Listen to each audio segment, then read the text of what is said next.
بسم اللہ الرحمن الرحیم الصلاۃ والسلام علیک یا سیدی یا رسول اللہ وعلی آلک و اصحابک یا سیدی یا حبیب اللہ۔ امید کرتا ہوں تمام ناظرین خیریت سے ہوں گے۔ اپنے چینل قاری تنویر الحسن خوش آمدید کہتا ہوں۔ اللہ کریم تمام دوستوں کو سلامت رکھے اور اپنے حفظ و امان میں رکھے۔ ناظرین، ہمارا جو احادیث کا سلسلہ بھی ساتھ ساتھ چل رہا ہے، تو اس حوالے سے آج ایک بہت ہی پیاری حدیث مبارکہ میں آپ کے سامنے عرض کرنا چاہتا ہوں کہ خوش نصیب عورت، نیک عورت، اچھی بیوی کی پہچان کیا ہے، اور نیک عورت کی نشانی کیا ہے، پہچان کیا ہے، اور جس کو ایسی بیوی ملے وہ اللہ کا شکر ادا کرے۔ تو کون کون سی خوبیاں؟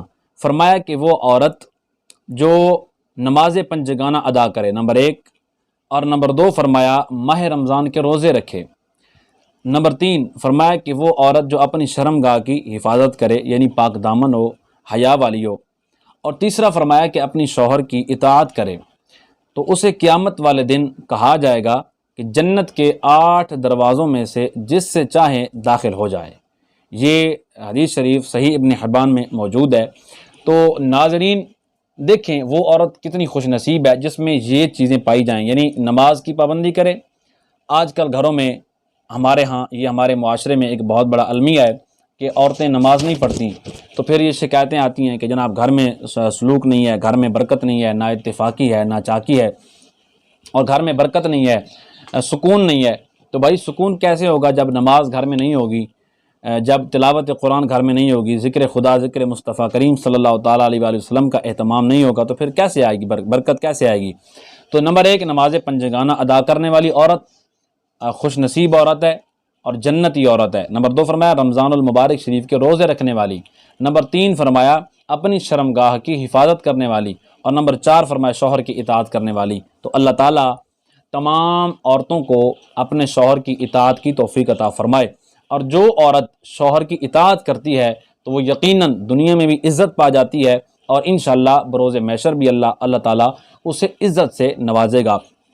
اور ساتھ ایک یہ بھی بات کرتا چلوں جو بزرگوں کے تجربات کا نچوڑ ہے کہ کوئی بھی عورت اپنے خامند کو انا اور ضد کے زور پر وہ اپنا نہیں بنا سکتی، نہ اپنا تابع کر سکتی ہے۔ ہاں، ایک چیز ہے جس سے وہ اپنے خامند کے دل میں اپنی محبت پیدا کر سکتی ہے، اور وہ یہ ہے کہ اپنی انا کو قربان کرے، اپنی ضد کو قربان کرے، اپنے شوہر کی فرمانبرداری کرے، محبت اخلاق سے اس کا دل جیتنے کی کوشش کرے، تو انشاءاللہ اس لحاظ سے وہ اس میں کامیاب ہو جائے گی کہ شوہر اس سے محبت کرے گا اور اس کا خیال کرے گا اور اس کی ہر ضرورت کو انشاءاللہ وہ پورا کرے گا۔ تو اللہ تعالیٰ ہم سب کو سلامت رکھے، اور اللہ تعالیٰ ہمارے گھروں میں سکون کی دولت سے ہمیں مالا مال فرمائے۔ جتنے بھی گھروں میں پریشانیاں ہیں، ناچاکیاں ہیں، جو جھگڑے فساد ہیں، اللہ تعالیٰ ان سے ہمیں اپنا حفظ و امان نصیب فرمائے۔ سب سے پہلے آپ اپنے گھروں میں نماز کا اہتمام کریں، تلاوت قرآن کریم کا اہتمام کریں، اور ہفتہ وار ایک محفل کا اہتمام کریں، یعنی جو گھر کے افراد ہیں، بیوی ہے، بچے ہیں، والدین ہیں، یعنی سب اکٹھے بیٹھ جائیں وضو کر کے، اور ایک ایک تسبیح صرف درود پاک کی پڑھیں، اور پھر اس کے بعد جو چیز پکائی ہو، میٹھی چیز یا کوئی بھی چیز، وہ سامنے رکھ کے دعائے خیر کر دیں۔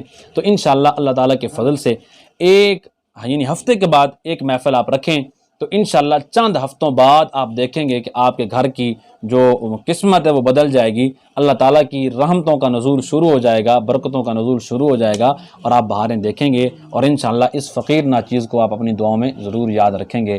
میرے چینل کو سبسکرائب کر دیں اور بیل آئیکن کو پریس کر دیں۔ اللہ تعالیٰ تمام دوستوں کو سلامت رکھے۔ اللہ حافظ۔